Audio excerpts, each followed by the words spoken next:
Hi, I'm Chris. Welcome to Sutton Motorsports Garage. Back here with the Squarebody Chevy, 86 Chevy C20. I had it in the shop, fixing some leaks, trying to get it ready for the road. I think I have more leaks now than I did when I started, so got a little bit more work to do there. Choke sticks a little bit. I got a headlight here that's shining down on the road instead of out.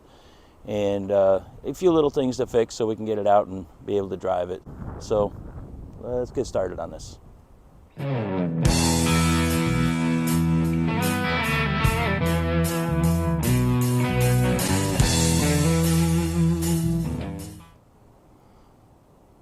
So while the engine's cold, first thing we'll do is adjust the electric choke. It's when I start it up cold, it runs very rich, and I suspect that the choke is not opening up quick enough. So what I'll do is loosen up the choke spring and get it to a point where it's just closing the choke, and usually that will work out good.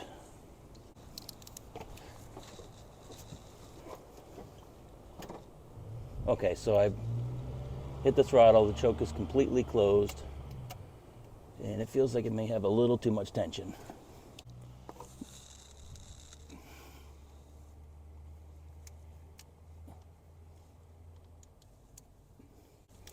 There's 3 screws. Should be 3 screws. Yeah, there it is.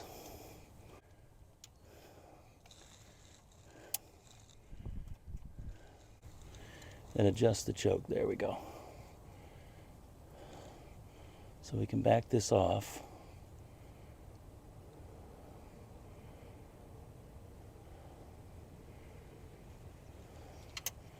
Where the choke is completely open. And then we'll bring it back.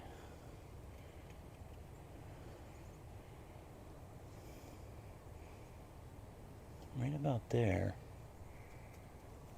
We can try that. The choke is just closed. Should not have a lot of tension on it.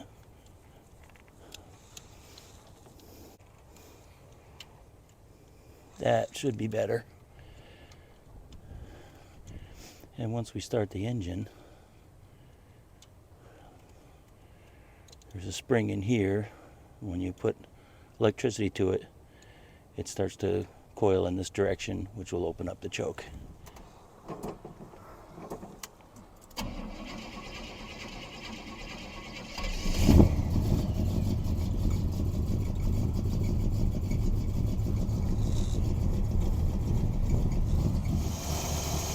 The choke should start to open. It's already a little better than it was.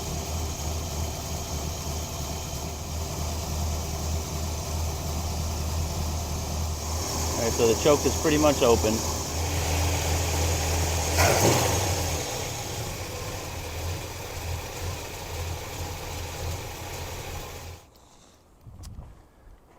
Okay, so the driver's side headlight,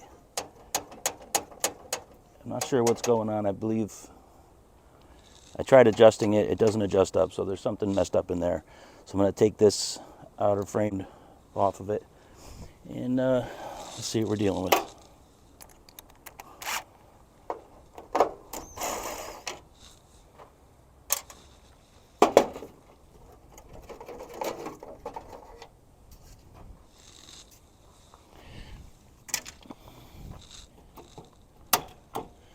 That doesn't look good.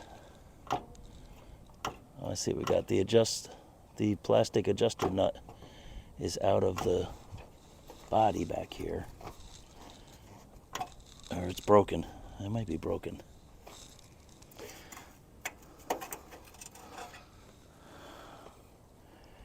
Yep. So I'm going to need to get that piece and then clean this all up. So that makes sense why that's not working. So, alright, I'll have to figure out where to get this piece here, maybe parts store, or I order it online. I'm sure LMC Truck or somebody will have it. So I did find the adjuster screws at the parts store, no big deal. Dorman 42119. It comes with the screw and the plastic nut, which is what we need. So we'll go ahead and put that on. Okay, you can see the hole above the headlight there. And that's where this nut goes in. And then this screw goes into that. So, got the nut in place there. And then we'll get the screw on there.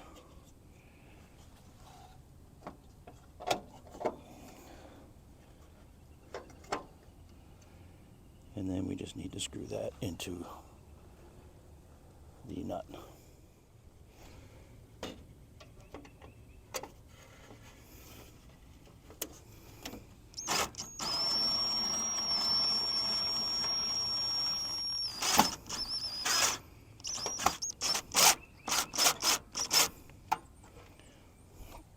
Okay, that looks pretty straight. We'll go ahead and put the cover on.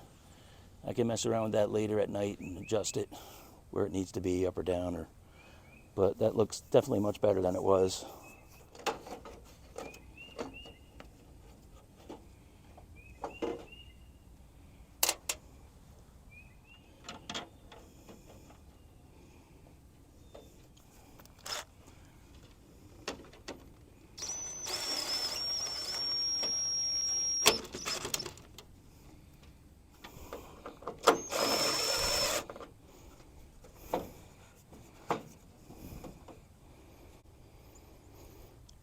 All right, so that looks pretty straight. I can adjust it later out in the dark and see where it's really at, but I mean, it looks pretty close to where the other headlight is. I mentioned before adjusting the TV cable, and I can give you a better idea of how that works.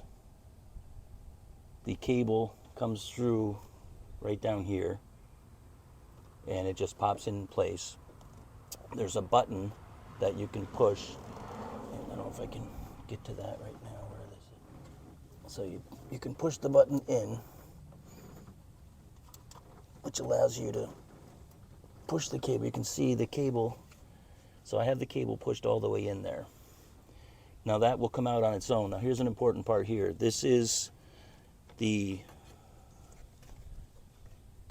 Edelbrock 8026. If you're dealing with an aftermarket carburetor like an Edelbrock or a Holley, this linkage does not match exactly to the original carburetor on this engine. So this piece here will bring you to that point. So you have the same geometry as you pull this cable. You're pulling the same as you would on the original carburetor. Holley also makes a piece, I don't know the number of that, but Holley makes a piece that does exactly the same thing. So at this point, you can just go ahead and pull this all the way out.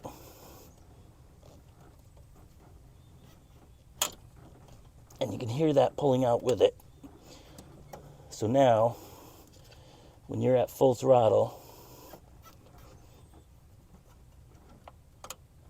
which is right there, the cable is tight. There's no play in that cable. And you have the proper geometry. So that should be the correct adjustment. And you can see where this came out a little bit. It'll come out on its own. You push it all the way in, then you go to full throttle, and it will click out on its own. From here, you can make minor adjustments. This should put you right where you need to be. The other important thing, I don't have a straight shot here because of the manifold. It's not the original manifold either. So I should change this bracket and come up with something. I've been looking around. I haven't seen anything that seems to be just right. But I'll come up with a different bracket because this should be a straight shot. This is off a little bit. It's not the end of the world, but it's off a little bit. It should be a straight shot right across. So that's how you adjust the TV cable. Now the thing with this cable is it controls line pressure on the transmission, not just the shift points. So if you don't have it adjusted properly, you're not going to get enough line pressure. You're going to have slippage in your transmission, and you're going to burn it up. So when I first took this out, it was not adjusted right. Brought it back, I did the adjustment, and it seems fine now. You cannot drive it much at all like that if it's not adjusted properly. You'll burn the 700R4, you will burn it up. So that is a critical part of the 700R4, and that cable basically is controlling everything. So anyway, I just wanted to go over that. And I have the cable here, the old cable. And you can see this is the button I was talking about. You push this button in and you can move this in or out. So you want to push it all the way in like that. And then when you pull the cable, it should pull out on its own. This one's a little tight. Anyway, so I helped it along with it. But usually the linkage itself will pull that out. Yeah, this one's really stiff. There it is. So anyway, that's how you adjust the 700R4. As far as everything I've looked up and what I can come up with, that's the way to adjust it. All right, so I had the truck running out in the yard for a little while there, and I brought it in, put it on the lift. It's actually been sitting here for a couple of days, and you can see we got a leak. So the leak, it seems to be, is just the transmission pan, and if that's all it is, that's not really the end of the world. In fact, if you watched the last video, you see the transmission fluid was pretty brown, and even with changing it, it's still not looking great, so I don't mind changing it again. I'll put it, reseal the pan, and hopefully then that's the end of the leaks. We'll run it some more, see what happens. But let me get started at cleaning up this mess here. What you doing, Papa? Oh, just cleaning up a leak. Transmission pan? Yep. Did you use the gasket? I did. I never have any luck with those. I think you should try using the black silicone. You think I should do it that way? Yeah, because it always works for me. Yeah? Yeah. Every time? Mm-hmm. All right, so we're going to try and remove this transmission pan without making a big mess.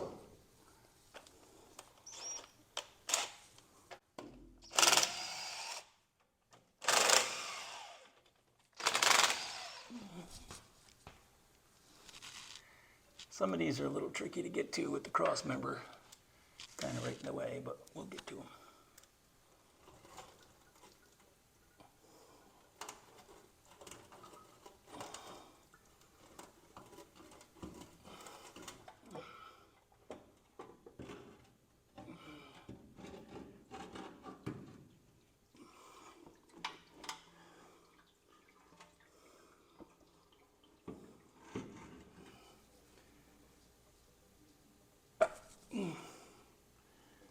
There's the filter.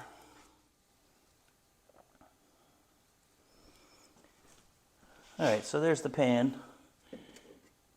Fluid looks better than it did last time, but it's still got a little bit of a brown tint to it. And I'm thinking we put some fresh fluid in there, and that should make it look halfway decent. I'll clean up this pan here, and we'll get it back on there, get it sealed up. Okay, so I got the pan all cleaned up. It's pretty much ready to go back on, including the magnet. That's the magnet right there in the corner. You want to make sure you get that clean. That's going to pick up anything metallic and keep it away from going back up into your transmission. So, very important.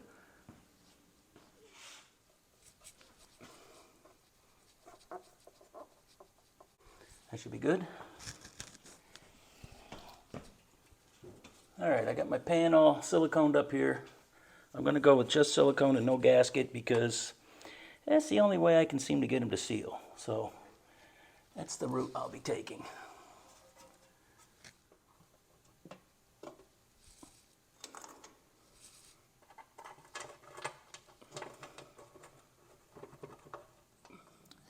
Okay, so I got the transmission pan back in place, all bolted in. I put the inspection cover back on. We don't seem to have any leaks inside there. I left it off before just to keep an eye on leaks. I think we're pretty well set here. I'm going to clean the floor up. Tomorrow I'll put some transmission fluid in it, take it out for a ride. I'll bring it right back in here. I'll park it again. We'll see what happens. Hopefully there's no more leaks and this thing is ready to drive. That'll be great. So you've heard people say, if it ain't broke, don't fix it. But I put new shocks on the back of this truck, and then I put new ones on the front. And it was kind of bugging me. So now we have new shocks all the way around.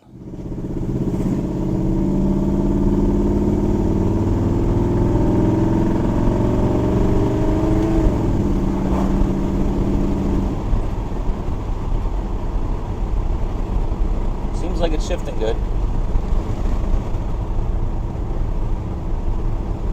The engine started up pretty good. Choke seems to be all right. I'll get it out at night and I'll test the headlights and see where they're at.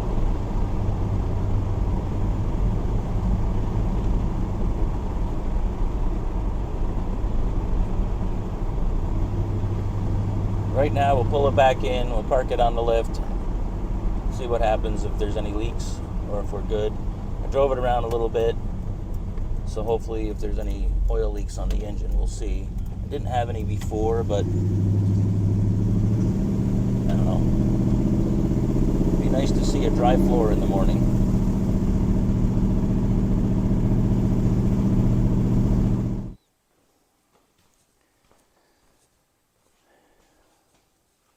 All right, so here's a surprise for you guys. We still have leaks. I thought the transmission pan was leaking. It turns out, I mean, the first time it was, but the cable, I changed the TV cable, and the cable is not the same quality as the original, and it didn't really seem to go in there and seal right.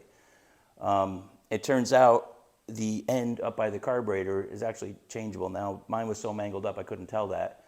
What I'm going to do is I'm going to pull the pan again and switch the cable at this end, put the original cable back in, and then use the end off the new cable to, hook it up to the carburetor. I don't know if I'll be recording this or not because you've seen me do this. This is my third time. So, yeah, so let me get to it.